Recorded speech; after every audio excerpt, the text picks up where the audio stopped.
The short film is an often underappreciated medium. While of course they can't necessarily weave the same complex stories as their feature counterparts, there's an art to making a really great short film.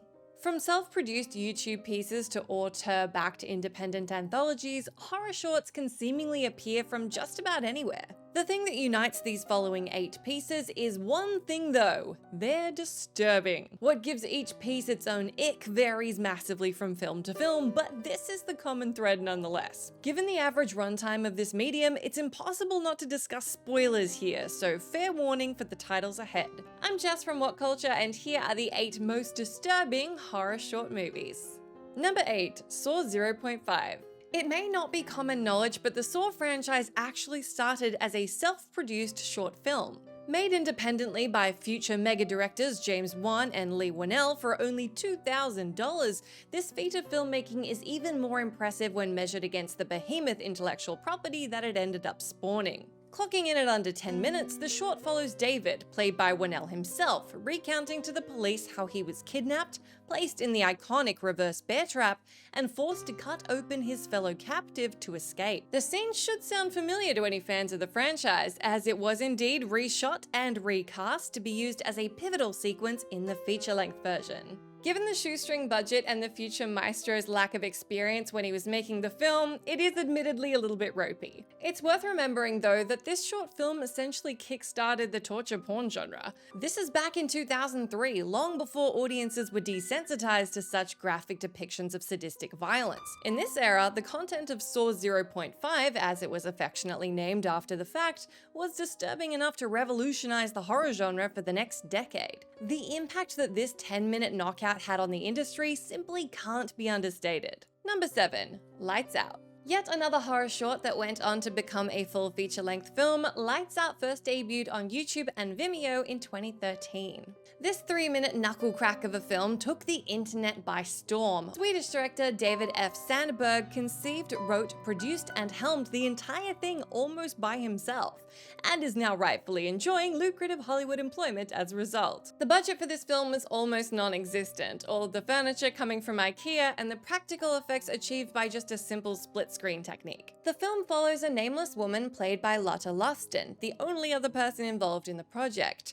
A horrifying entity stalks her through dark spots in her hallway when the lights are out. While similar photophobic monsters had been seen before in films, most notably the much maligned 2003 flick Darkness Falls, the tightness and brevity of Lights Out really made viewers skin crawl on first viewing. The final jump scare, whilst a little cheesy, also had us leaping behind the sofa. Perhaps what made Lights Out most disturbing, however, is that it managed to tap into actual relatable fears that we all experience ourselves. Number 6. Wild. Springing from the mind of Dutch filmmaker Jan Verdik, 2018's Wild follows a family of 3, Ton, Iris, and son Jacco, as they spend a relaxing vacation in the southern Netherlands. Things start to go awry during a disagreement over some barbecued wild meats. Here, the father of the family is implied to be abusive, having also lashed out at his son earlier in the flick. Iris advises him to take a walk in the woods alone, and what unfolds over the next 4 minutes is absolutely jaw-dropping. Blackly comic and utterly nightmarish, Wild combines elements of family drama and surrealist horror. For such a short film, it spends a commendable amount of time giving you a feel for the setting and its characters. It makes the film all the more disturbing when the relatively relaxed atmosphere is shattered in the film's final act.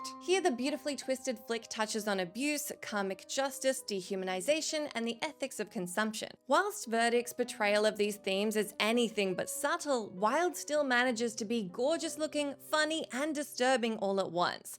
The final shot of the credits is literally perfect. Number 5. Beyond the Aquila Rift. Netflix's anthology series Love, Death, and Robots presented a veritable feast for sci-fi fans when it launched in 2019. Spread across a whopping 18 initial episodes, the series was conceived by Tim Miller and David Fincher after their reboot of 1981's Heavy Metal failed to get off the ground. Each episode in the series was written and produced by individual studios from all over the world, with a different animation style for each one. From android artists to wolf soldiers to mech-enhanced farmers, the episode that stayed with us for all the wrong reasons was Beyond the Aquila Rift. The story recounts a spaceman and his crew becoming stranded at the very edge of the universe, and centuries pass without their knowledge. Here they're looked after by old acquaintances, stranded there themselves, but nothing is really as it seems. Based on a short story of the same name by Alistair Reynolds, the short film adaptation puts its animated format to excellent use,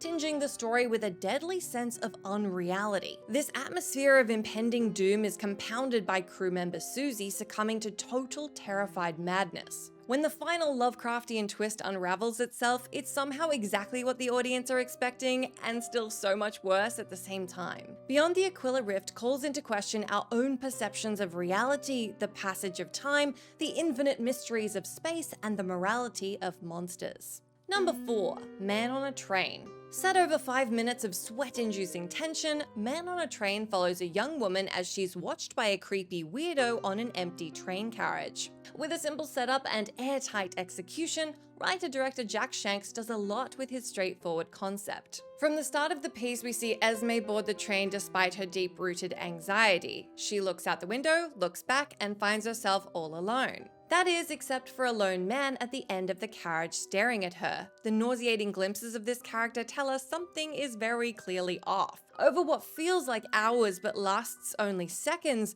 the man makes his way closer and closer to Esme's seat, the tension rising to unbearable levels as fear roots her to the spot. Shank cleverly plays on the deep anxieties that many people feel during travel, worrying about missing your stop, the fear of strangers, and not knowing the intentions of potentially bad people. This tense atmosphere is compounded by the tragic reality many women face when simply just existing in public. There are clear themes of female harassment presented to us during this intense little movie, all nightmarishly handled without a drop of blood or a single jump scare. Number 3. Autumn Harvest. An almost dialogue-free affair, this mini-shocker leaves you feeling disturbed and hollow. Clocking in at 17 minutes and shot entirely in black and white, the story, if you could call it that, follows a fisherman answering the call of a mysterious hooded figure from the sea. From here, he embarks on a remorseless killing spree to which he himself seems helpless to control. Director Frederick S. Harner clearly has an impressionistic streak, presenting us with haunting imagery, immaculate sound design, and a languid pace,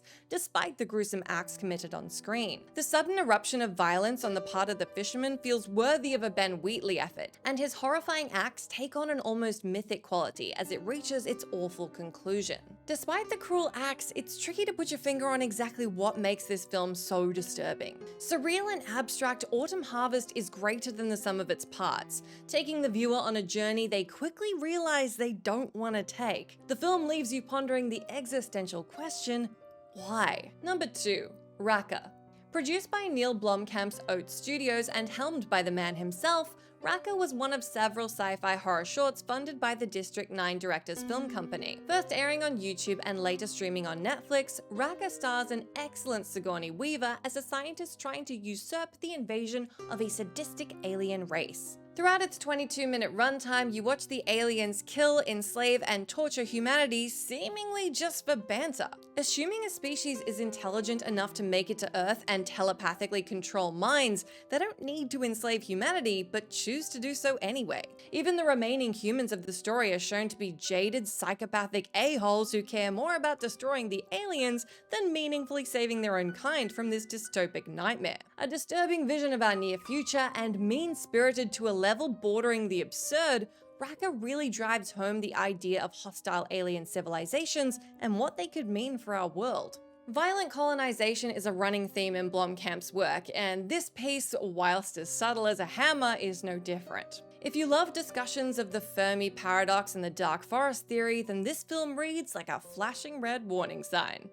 Number 1. Aftermath. By far the most intentionally disgusting movie on this list, 1994's Aftermath follows a mortician slowly dissecting and, interfering with a cadaver under his care. At 30 minutes long, the subject matter makes this film feel like it takes hours as you watch the mortician go about his business. What makes the unsettling subject of Aftermath all the more disturbing is the humanization we're given to the cadaver herself, named Marta, moments before her death. The character dies swerving to avoid a dog on the road, signposting in big glowing letters that Marta, when alive, was a good person, who clearly doesn't deserve this vile treatment in death. Conversely, we have the mortician, here displayed as so enthusiastic about the work that he chooses to film the acts he commits, presumably to watch later. Compounding the stomach-churning visuals is the fact that the film goes to great lengths to be biologically accurate. If it had been released even a decade earlier, it might well have been investigated as a genuine snuff film. The film was actually praised by some upon release for its unflinching presentation and attention to detail. Amusingly, the biggest criticisms of the film were for those same reasons. Seeing this convincing depiction of violence displayed so matter-of-factly messes with your head, as much as trying to work out the main character's sick motivation. If you haven't got it already from that description, this is not a nice movie, and it's probably the only one on this list we'd actually suggest you don't watch. But if you want to anyway, you can find it on YouTube.